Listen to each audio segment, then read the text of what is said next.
Chers amis, nous entrons ce mercredi des Cendres, dans le temps du carême. Le carême, pour nous chrétiens, c'est une montée vers un sommet, et ce sommet, c'est la fête de Pâques, la mort et la résurrection du Seigneur que nous célébrerons dans plusieurs semaines. C'est donc le temps du carême, comme une montée vers un sommet. Pour ceux d'entre nous qui ont déjà fait de la randonnée en montagne, on sait ce que cela veut dire. Cela veut dire tout d'abord qu'on ne part jamais tout seul. On avance avec d'autres. Et c'est un des piliers centraux du carême de partager, d'être avec d'autres. Nous ne vivons pas le carême seul, nous le vivons avec nos frères et nous sommes aussi invités à prendre soin des autres, à prendre soin de ceux qui marchent avec nous, nos frères et nos sœurs en humanité, de partager avec eux et particulièrement pendant ce temps du carême, de partager avec les plus fragiles. C'est le premier point. Deuxième pilier du carême, eh bien, c'est ce que vit un randonneur lorsqu'il monte vers le sommet. C'est un temps de contemplation de Dieu, un temps d'intériorité, un temps de prière pour se réveiller en Dieu, pour pouvoir vivre avec lui, prendre plus le temps, s'arrêter en lisant la parole de Dieu ou être dans le silence. Le temps du carême, c'est un temps de cœur à cœur avec le Seigneur pour contempler, comme le ferait un alpiniste, la beauté et la bonté de Dieu.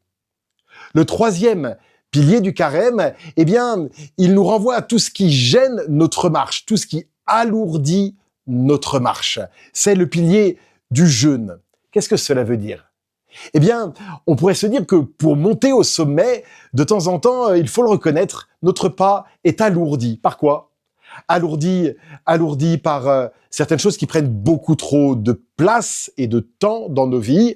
Je pense par exemple, on pourrait prendre un exemple, à la place des écrans dans nos vies. Peut-être que le jeûne que nous pourrions faire, c'est un jeûne de ce temps passé, perdu, avec parfois les réseaux et les écrans. Voilà un jeûne intéressant.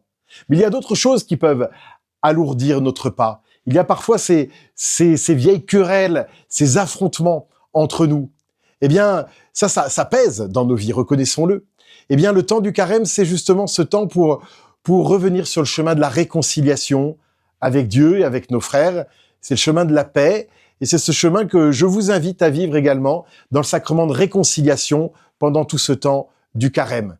C'est vrai que le manque d'amour, le péché dans nos vies plombe le pas.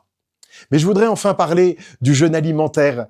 Oui, vous savez, il appartient à la grande tradition spirituelle de ceux qui lisent la Bible. Parce que nous reconnaissons aussi que ce jeûne alimentaire nous ouvre à plus grand, à plus large au Seigneur. J'invite chacun finalement à discerner ce qui peut alourdir son pas avec des habitudes qui prennent trop de place, avec des colères, avec peut-être aussi l'occasion de s'alléger peut-être par un jeûne alimentaire de ce qui prendrait trop de place, non pas pour nous-mêmes, mais pour s'ouvrir à Dieu. Dans le carême, tout le temps est donné pour s'ouvrir à Dieu. Ainsi est notre marche au sommet, nos marches vers la grande fête de Pâques, où nous nous souviendrons de la mort et de la résurrection du Seigneur.